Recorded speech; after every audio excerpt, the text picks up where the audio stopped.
Welcome, I'm Raul Lowry Contreras, and this is a very special Mexico Report, Mexico edition of the Contreras Report. You've all been introduced to the Cinco de Mayo celebration that originated in Mexico. Cinco de Mayo means the 5th of May. It is a semi-holiday in Mexico. It's not an official triple payday holiday, but it is an unofficial holiday. Should Cinco de Mayo be an American holiday? Question mark.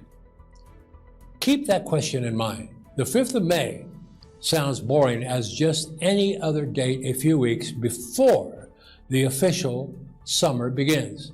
However, Mexicans have given it, Cinco de Mayo, a flashy reason to make it holiday celebrated by Mexicans and Americans alike. Should Americans celebrate Cinco as an American holiday? Question. I say yes. No, it is not Mexican Independence Day. That is September 15th and 16th. It is rooted in war, however, just like Independence Day in the U.S. The 5th of May, 1862 was the day 4,000 poorly armed Mexicans defeated Europe's best army in the Sierra, the mountains, 100 miles east of Mexico City. A year later, the French returned to Puebla, that's the city where the town where the battle was fought, and won the Second Battle of Puebla.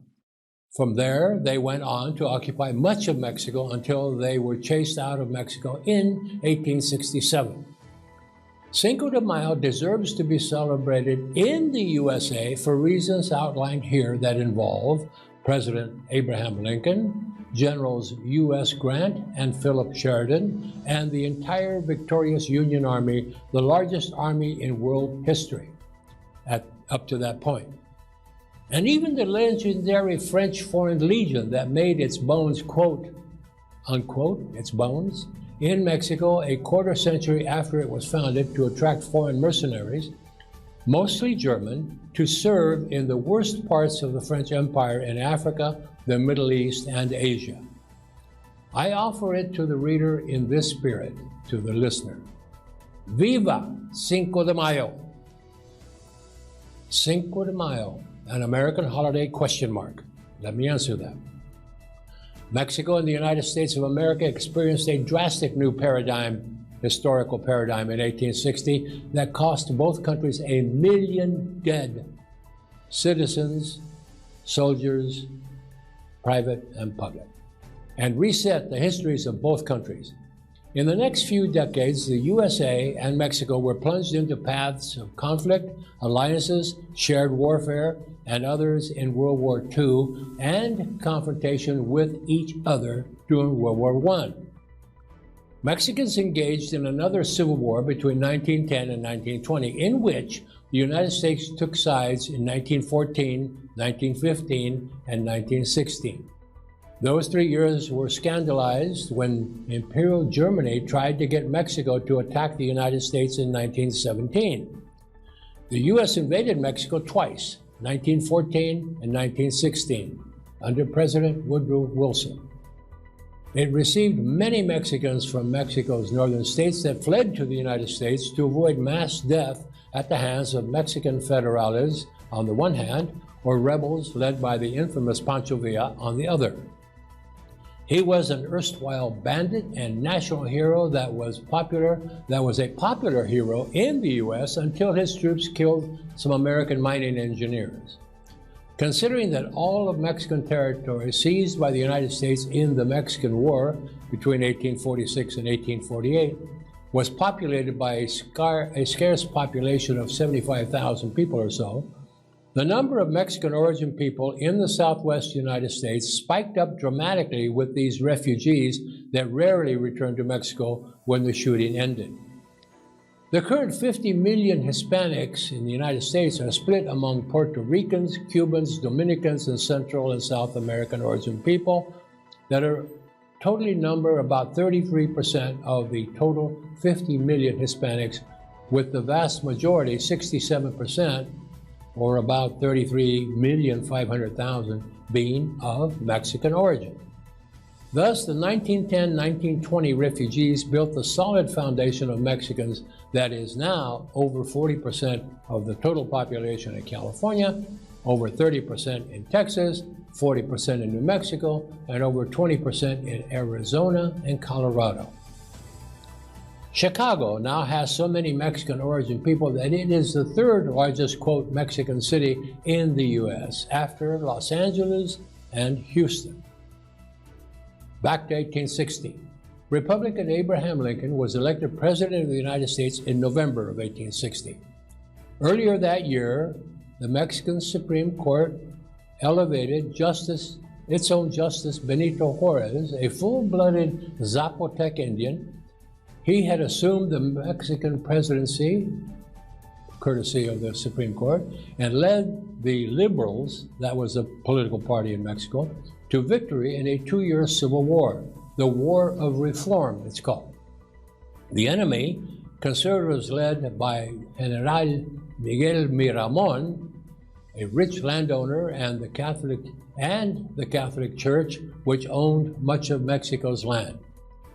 70,000 Mexicans died in the 2-year civil war. Mexico was in ruins, and its economy and government were broken and broke. Lincoln was elected in the USA, tangentially ending a decade of Mexican apprehension of American motives regarding Mexico. Many Americans desired more Mexican lands a dozen years after taking half of Mexican territory as spoils of winning the Mexican War in 1848. That takeaway included what is now California, Arizona, New Mexico, parts of Oklahoma and Kansas, Colorado, Utah, all of Utah, and Nevada. Southern slave states hungrily eyed all of the northern Mexico, to which slave owners wanted to expand their slave holdings. Juarez and the Liberals breathed relief in gulps when Lincoln was elected, for the new Republicans certainly didn't want to expand slave territory into Mexico. The new political party was founded in 1854, the Republicans, specifically to oppose the extension of slavery outside its 1850 parameters negotiated by Congress when California was admitted to the Union as a totally free state. The election of Lincoln distracted Southern slavers from northern Mexico. They started a war against the Union, not Mexico, all to save the status quo of slavery, not to extend it into Mexico. Brilliant politician that he was, Juarez saw the Mexican opportunity with a new president who had made his political reputation in Congress, roasting a Democrat president that invaded Mexico to steal territory for the white man's manifest destiny. Lincoln's single term in Congress, 1847-1849, he was the elected representative in Congress that was highlighted by his passionate stand against war with Mexico that has been historically noted as some of the finest speeches ever in the House of Representatives. Lincoln gave his first congressional speech on the subject of the Mexican War on January 12, 1848. Excerpts from that speech go far to prove that the Western Prairie lawyer from Springfield, Illinois, would become the greatest orator in American history. To wit, the challenges President Polk's message President Polk's message to Congress justifying the war with Mexico, quote, I, Lincoln, carefully examined the president's messages to ascertain what he himself had said and proved beyond the point. The result of this examination was to make the impression that, taking for true all the president states as facts, he falls short of proving the justification, and that the president would have gone farther with his proof if it had not been for the small matter that the truth would not permit him. I, Lincoln, now proceed to examine the president's evidence as applicable to such an issue. Lincoln, then itemized 6 points from the president's message that attempted to justify the invasion of Mexico. I am now through the whole of the president's evidence, and it is a singular fact that if anyone should declare the president sent the army into the midst of the settlement of Mexican people who had never submitted by consent or by force to the authority of the United States or Texas, and that there and thereby the first blood of the war was shed. There is not one word in all the president has said which would either admit or deny the declaration of war. The strange omission, it does seem to me, could not have occurred but by design. In other words, Lincoln said, the United States was wrong to war on Mexico because the president lied to Congress about what started the war, what with his blaming Mexican troops for attacking American troops on U.S. territory. Lincoln demolished President Polk's arguments by stating the facts. Mexican President Benito Juarez interpreted this speech of Lincoln's to be that Lincoln would be supportive of Mexico and possibly be of assistance to Mexico, considering its dire economic circumstances after 2 years of a bloody civil war. Juarez recruited a new lawyer, 23-year-old Matias Romero, as his personal representative and sent him to meet Lincoln in January of 1861 in Springfield, Illinois, 2 months before President-elect Lincoln was to be sworn in as president. Here is a note President-elect Lincoln wrote to the young man after they met, quote, Mr. Matias Romero, Springfield, Illinois. My dear sir, January 21, 1861. Allow me to thank you for your polite call as chargé d'affaires of Mexico. While as yet I can do no official act on behalf of the United States, as one of its citizens, I tender the expression of my sincere wishes for the happiness, prosperity, and liberty of yourself, your government, and its people. Your obedient servant, A. Lincoln, unquote. The destinies of these three men and their countries were completely intertwined from the moment Romero shook Lincoln's hand, onward through wars in both countries, wars that would almost merge in 1865 against the foreign invaders in Mexico that violated the 1823 Monroe Doctrine of the United States that wanted Europe to stay out of the Western Hemisphere.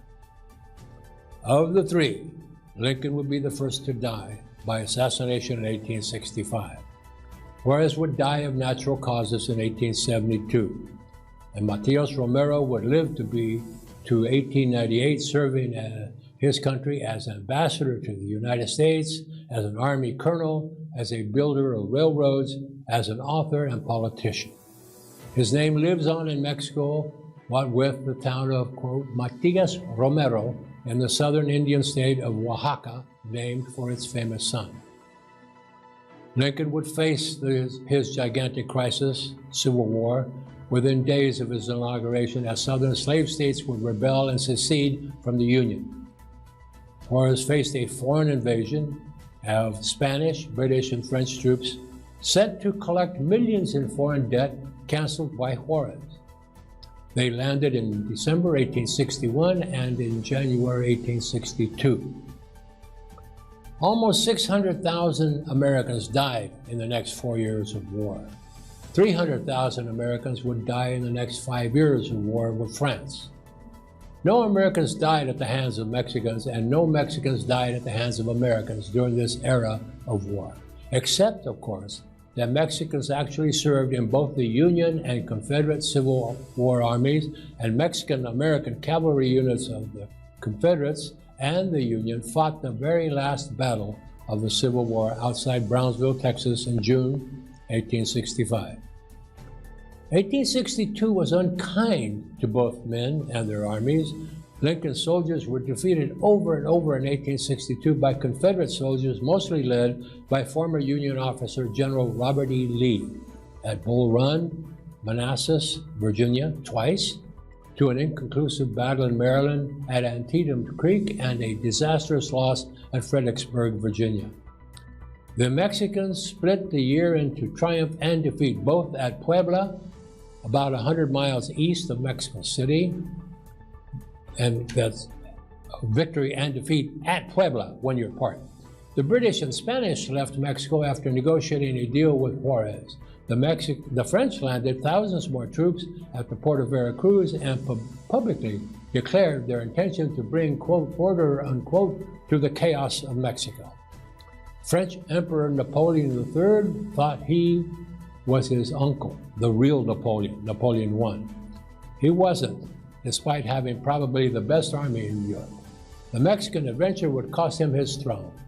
Arrogant French officers, stoked with their belief in their racial superiority over mixed blood Spanish and Indian Mexicans, marched their 8,000 mostly French with some African and Arab troops along the same route taken by Hernando Cortez and his Spanish conquerors in 1519, and the U.S. Army of General Winfield Scott in 1846, the same route.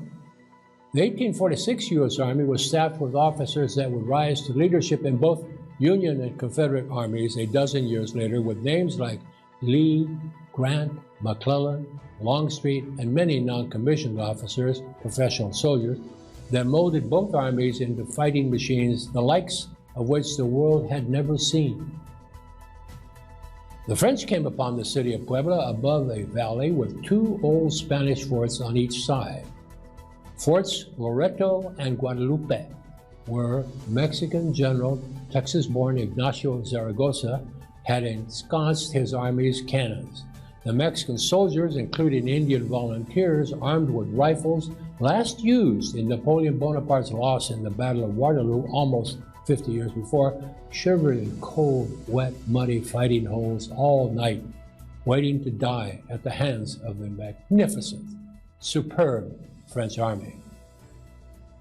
At dawn of the 5th of May, 1862, as it zeroed in, Mexican cannon made from church bells slaughtered the French army mired in mud from a storm the night before.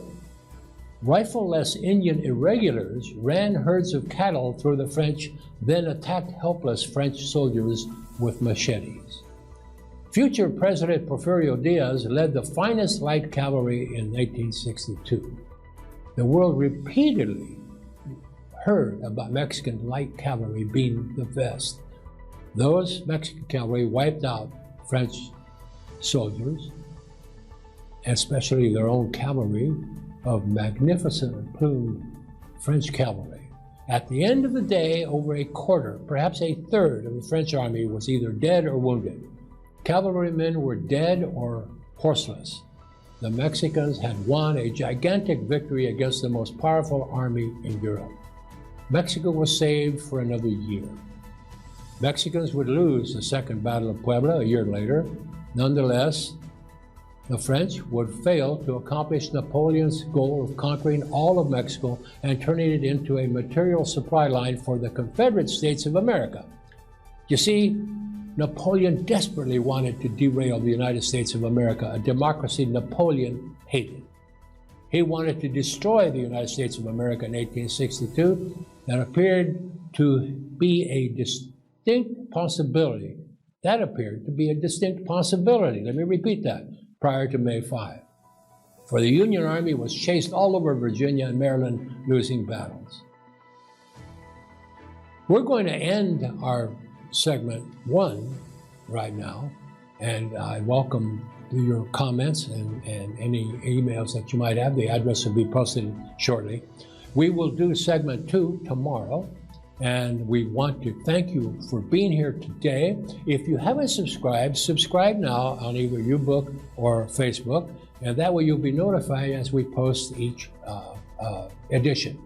And now, if you want a printed, or if you want to print a copy of this particular segment and segment 2, you can go to Amazon.com and then type in my name in the search box, and you will get a page with all of my books on it. One of them is, Should Cinco de Mayo Be a U.S. Holiday? Now, if you're a member of Kindle Unlimited, you get it for free. If you're not a member of Kindle Unlimited at Amazon, then it's, I think, $4.99, and you can buy it and have your own copy of the complete article.